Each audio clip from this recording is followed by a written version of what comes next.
Assalamualaikum warahmatullahi wabarakatuh. Perkenalkan, nama saya Rafsan Akbar dengan NPM 200311010356.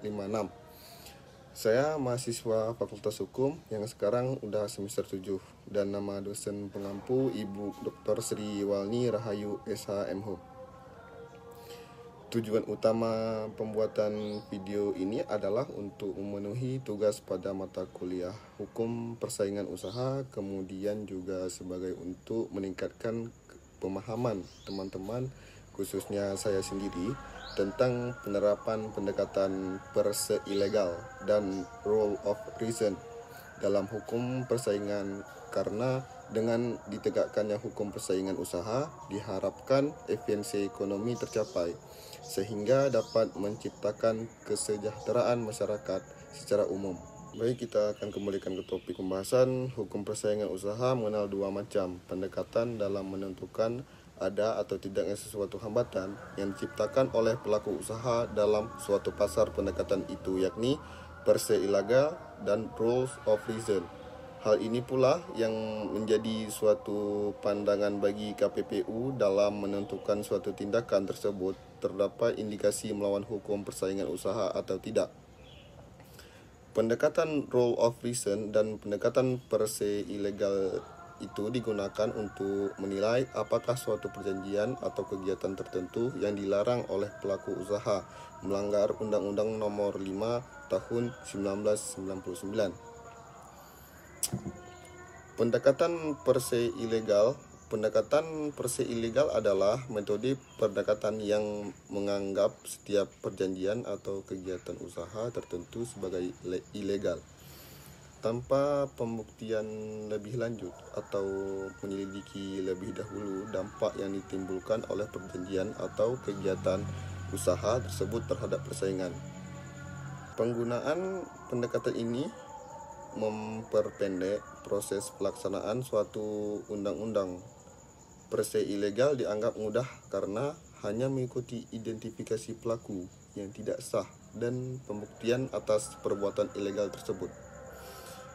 Artinya tidak diperlukan lagi penyelidikan di pasar usaha. Contohnya yaitu tentang perjanjian penetapan harga pasal 5 Undang-Undang 5 Tahun 1999, penetapan harga diskriminasi dalam pasal 6 Undang-Undang 5 Tahun 1999, terus boikot pasal 10 Undang-Undang Nomor 5 Tahun 1999, perjanjian tertutup pasal 15 Undang-Undang Nomor 5 Tahun 1999, persekongkolan dalam menghambat produk atau pemasaran persaingan pasal 24 Undang-Undang Nomor 5 Tahun 1999, putusan MK Nomor 85 PUU XIP Nomor 2016, penyalahgunaan posisi dominan pasal 25 Undang-Undang Nomor 5 Tahun 1999, mayoritas pasal 27 Undang-Undang Nomor 5 Tahun 1999. Pada prinsipnya ada dua syarat melakukan pendekatan perse ilegal, yaitu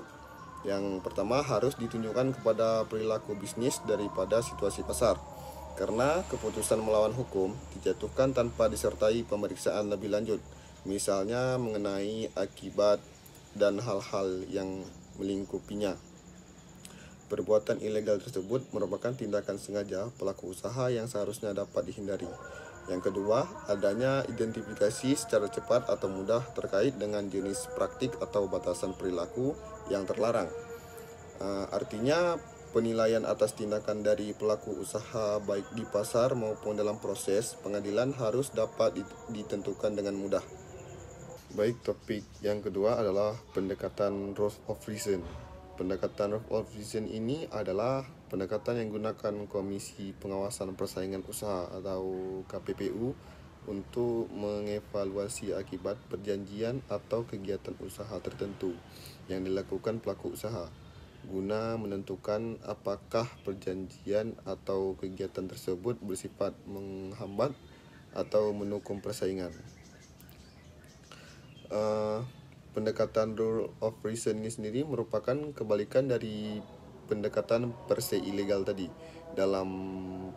pendekatan ini diperlukan suatu analisis mendalam untuk menilai atas suatu indikasi terjadinya pelanggaran hukum persaingan usaha dengan mempertimbangkan situasi dan kondisi kasus dibandingkan perilaku bisnis. Oleh karena itu perlu dilihat terlebih dahulu apakah dengan tindakan tersebut nyata adanya membawa dampak atau pengaruh terhadap persaingan.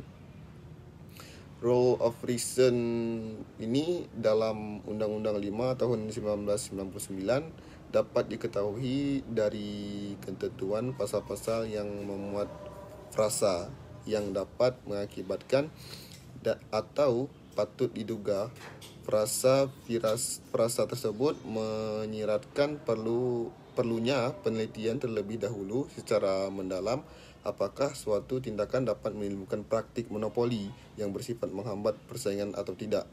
Misalnya tentang kartel yang diatur di dalam pasal 1 Undang-Undang Nomor 5 tahun 1999 dan ketentuan mengenai larangan penetapan harga di bawah harga pasar dalam pasal 7 Undang-Undang Nomor 5 tahun 1999. Penerapan rule of reason merupakan pilihan yang tepat dalam melakukan suatu tindakan penyelidikan demi terwujudnya kesejahteraan umum. Analisis ekonomi diperlukan untuk menentukan praktik tertentu yang menghambat atau mendorong persaingan. Dalam proses penyelidikan itu, otoritas yang berwenang semestinya mengambil langkah yang akibatnya paling menguntungkan atau efisien bagi perekonomian masyarakat luas. Kelemahan menggunakan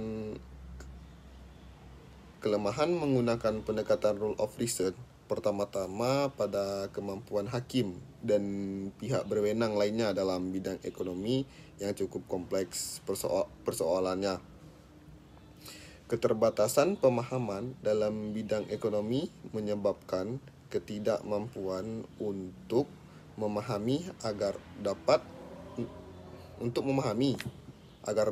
mengambil keputusan yang dalam menangani perkara persaingan usaha. Selanjutnya, perbedaan per se ilegal dan rule of reason. Perbedaan antara kedua metode pendekatan yang signifikan termuat dalam rumusan pasal pada UU LPM. Jika dilihat pada ketentuan pasal-pasalnya, penggunaan pendekatan per se ilegal terdapat rumusan atau frasa atau dilarang tanpa ada dimuatnya pada anak kalimat rumusan pasal tersebut berupa yang dapat mengakibatkan.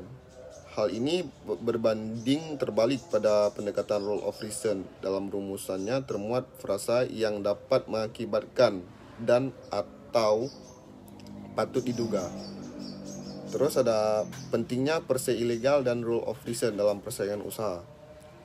Pentingnya pendekatan rule of reason dan per se ilegal dalam persaingan usaha adalah sebagai berikut.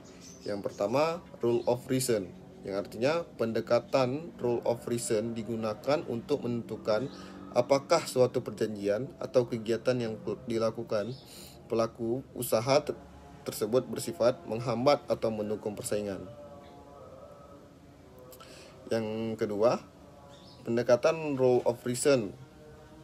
Pendekatan rule of reason juga digunakan untuk menentukan apakah tindakan pelaku usaha menimbulkan praktik monopoli atau persaingan usaha yang tidak sehat. Yang ketiga, pendekatan ini memungkinkan pengadilan melakukan interpretasi terhadap undang-undang dengan mempertimbangkan faktor kompetitif dan menetapkan layak atau tidaknya suatu hambatan perdagangan. Hal ini dikarenakan tidak semua perjanjian atau kegiatan usaha yang dilakukan pelaku usaha dapat menimbulkan praktik monopoli dan persaingan usaha tidak sehat. Yang kedua ada per se ilegal. Dalam per se ilegal, setiap perjanjian atau kegiatan usaha dianggap sebagai ilegal tanpa perlu pembuktian lebih lanjut atas dampak yang ditimbulkan dari suatu perjanjian atau kegiatan tersebut.